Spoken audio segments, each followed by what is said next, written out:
ഇപ്പോൾ ശ്രീ ആദർശം സജി കൂടി ചേരുകയാണ്. ശ്രീ ആദർശം സജി, ഇപ്പോൾ നോക്കുകയാണെങ്കിൽ ധർമ്മേന്ദ്ര പ്രധാൻ രാജിവെക്കില്ലെന്ന് അറിയിക്കുന്നു. ഇപ്പോൾ ജന്തർ മന്ദിറിന് പുറത്ത് വലിയ രീതിയിലുള്ള ഏറ്റുമുട്ടൽ നടക്കുകയാണ് പോലീസും സമരക്കാരും തമ്മിൽ. എന്ത് വില കൊടുത്തും ഈ പ്രതിഷേധത്തെ അടിച്ചമർത്തുമെന്നാണ് BJPയുടെ തീരുമാനം.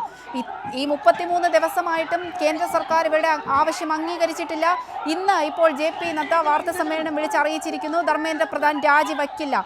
അപ്പോൾ എന്ത് വില കൊടുത്തും ഈ പ്രതിഷേധത്തെ അടിച്ചമർത്താൻ BJP രംഗത്തിറങ്ങും. അവിടെ ഇന്റർനെറ്റ് സഹിതം വിച്ഛേദിച്ചിരിക്കുന്ന ഒരു സാഹചര്യമാണ്. ഇപ്പോൾ ഞാൻ നിൽക്കുന്ന സ്ഥലത്തും ഇന്റർനെറ്റ് കണക്ഷൻ ഇല്ല. ജാമർ വെച്ച് അതായത് ഈ ഡൽഹിയുടെ ഈ പരിസരങ്ങളാകെ ജാമർ വെച്ച് മാറ്റിയിരിക്കുകയാണ്. ഒരിഞ്ച് പോലും പിന്നോട്ട് പോകാൻ ഇന്ത്യയിലെ വിദ്യാർത്ഥികൾ യുവജനങ്ങൾ തയ്യാറല്ല. ഞങ്ങൾ ശക്തമായി BJP ഒരു ഹിറ്റ്ലർ എങ്ങനെയാണോ ഭരിച്ചത് ആ നിലയിൽ തന്നെ ഒരു മോഡി ഹിറ്റ്ലറായി, ഇന്ത്യയിൽ മോഡി ഒരു ഹിറ്റ്ലറായി മാറിയിരിക്കുകയാണ്. ആ ഹിറ്റ്ലറിനെ എന്താണോ രണ്ടാം ലോക യുദ്ധ കാലഘട്ടത്തിൽ സംഭവിച്ചത് അത് തന്നെ ഈ ഇന്ത്യയിലെ ഹിറ്റ്ലറിന് സംഭവിക്കുമെന്നുള്ളതിൽ സംശയം വേണ്ട. ശക്തമായിട്ടുള്ള പ്രതിരോധം രാജ്യത്തെ വിദ്യാർത്ഥികൾ ജനങ്ങളുണ്ടാവും. ഇതിപ്പോൾ ഡൽഹിയിൽ മാത്രമല്ല, ഇന്ത്യ മുഴുവൻ ജന്തർ മന്ദറായി മാറാൻ വേണ്ടി പോകുന്നതാണ്. ഈ വരും ദിവസങ്ങളിൽ, വരുന്ന മണിക്കൂറിൽ രാജ്യമാകെ പ്രതിഷേധമായി മാറും. ഈ ലാത്തി കൊണ്ടോ ഈ ഗ്രനേഡ് കൊണ്ടോ തോക്ക് കൊണ്ടോ ഈ സമരത്തെ അടിച്ചമർത്താൻ വേണ്ടി അവർക്ക് കഴിയിരിക്കില്ല. ഇത് ഇന്ത്യയെ രക്ഷിക്കുന്നതിന് വേണ്ടിയിട്ടുള്ള സമരമാണ്. ഇന്ത്യയിലെ ജനങ്ങൾ ഈ നരാധമന്മാരുടെ കയ്യിൽ നിന്ന് വീണ്ടെടുക്കുക തന്നെ ചെയ്യും. ഒരു ഇഞ്ച് പോലും പിന്നോട്ട് പോകാൻ ഇന്ത്യയിലെ ജനങ്ങൾ തയ്യാറല്ല, വിദ്യാർത്ഥികൾ തയ്യാറല്ല, യുവജനങ്ങൾ തയ്യാറല്ല. എന്ത് സംവിധാനമോ ഉപയോഗിക്കട്ടെ, എത്ര കമ്പനി പോലീസിനെയോ ഈ രാജ്യത്ത് എവിടൊക്കെ ഉണ്ടോ അവിടെ നിന്നല്ല ഇവിടെ കൊണ്ടുവരട്ടെ, പട്ടാളത്തെ കൊണ്ടുവരട്ടെ. ഒരു ഇഞ്ച് പിന്നോട്ട് പോകാൻ സമരത്തിന് നേതൃത്വം നൽകുന്നവർ തയ്യാറല്ല എന്നാണ് പറയാൻ പോകുന്നത്.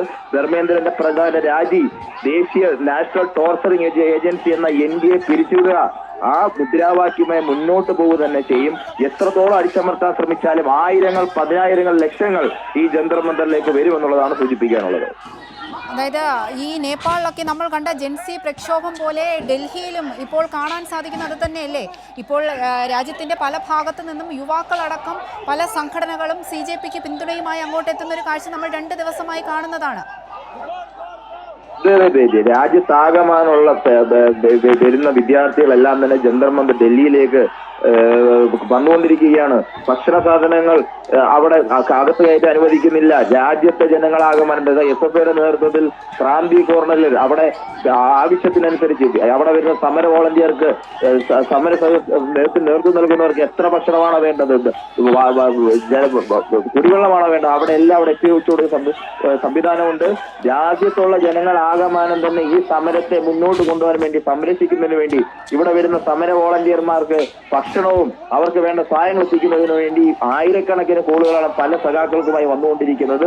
എത്ര അടിച്ചമർത്താൻ ശ്രമിച്ചാലും ഒരു ഇഞ്ച് പിന്നോട്ട് പോകാനില്ല. ഇത് നരേന്ദ്രമോദിയുടെ പതനത്തിലൂടെ മാത്രമേ, നരേന്ദ്രമോദി എന്ന ഇന്ത്യ കണ്ട ഏറ്റവും വലിയ ഏകാധിപതി ആ കസേര വിട്ട് പോകുന്നത് വരെയുള്ള സമരം, ധർമ്മേന്ദ്ര പ്രധാനെ പുറത്താക്കുന്നത് വരെ ഉള്ള സമരമാണ്. ഒരു ഇഞ്ച് പിന്നോട്ട് പോകാൻ ഇന്ത്യയിലെ ജനങ്ങൾ തയ്യാറല്ല. ഇത് സംഘപരിവാർ VS ഇന്ത്യ എന്ന യുദ്ധമാണ്, എന്ന സമരമാണ് നടക്കുന്നത്. ഇവിടെ ഇന്ത്യ ജയിക്കും, സംഘപരിവാർ പരാജയപ്പെടും എന്നുള്ളതാണ്.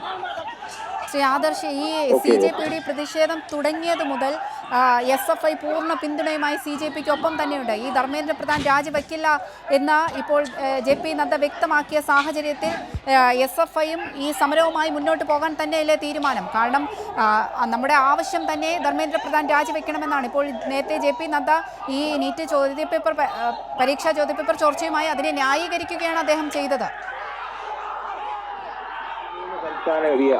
നാളെ 23-ാം തീയതി രാജ്യത്താകമാനം മുഴുവൻ സംസ്ഥാനങ്ങളിൽ രാജ്ഭവനിലേക്ക് മാർച്ച് പ്രഖ്യാപിച്ചിരിക്കുകയാണ് SFI. ശക്തമായിട്ടുള്ളൊരു വിദ്യാർത്ഥി രോഷമായ മാർച്ച് മാറും. 24-ാം തീയതി പഠിപ്പ് മുടക്ക് സമരത്തിന്, രാജ്യവ്യാപകമായ പഠിപ്പ് മുടക്ക് സമരത്തിന് ആഹ്വാനം ചെയ്തിരിക്കുകയാണ്. അങ്ങനെ ഈ സമരം വിപുലീകരിച്ച് മറ്റെല്ലാ വിദ്യാർത്ഥി സംഘടനകളോടൊപ്പം സഹകരിച്ച് രാജ്യത്താകമാനം തന്നെ വ്യാപിപ്പിക്കുന്നതിന് വേണ്ടിയിട്ടുള്ള ഇടപെടൽ ഈ വരും ദിവസങ്ങളിൽ ഈ ഡൽഹി മാത്രമല്ല രാജ്യത്താകമാനം തന്നെ സമര പ്രക്ഷോഭം കൊണ്ട് രാജ്യത്തെ എല്ലാ സംസ്ഥാന കേന്ദ്രങ്ങളിലും വലിയ പ്രക്ഷോഭം ഉണ്ടാവും. ഇന്ന് തന്നെ പല സംസ്ഥാനങ്ങളിലും വിദ്യാർത്ഥികൾ, യുവജനങ്ങൾ എല്ലാവരും തെരുവുകളിലേക്ക് വരികയാണ്.